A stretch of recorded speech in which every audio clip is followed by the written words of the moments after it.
अथ साक्षरी स्तोत्रम्। शम्भो शरण्यं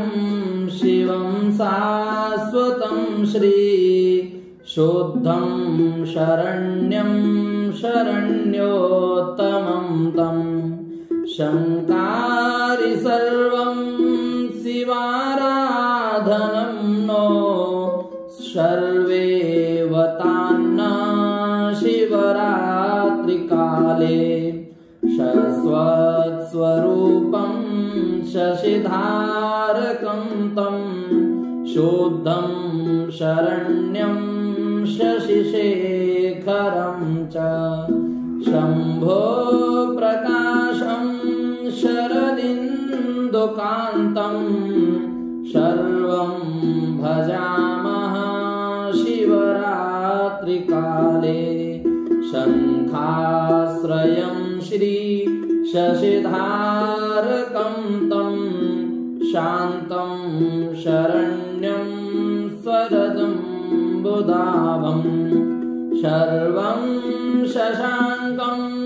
शरणं व्रजन्ता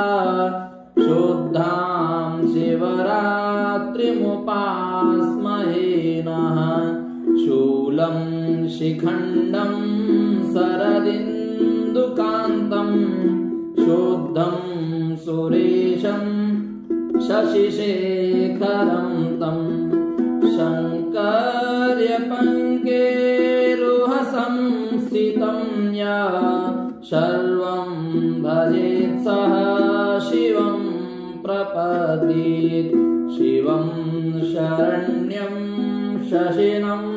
महेशं शङ्खाप्रभं शूलधरं त्रिनेत्रं सर्वं सदैवाश्रयते जनो यः शान्तिं सलभ्येत शिवप्रसादात्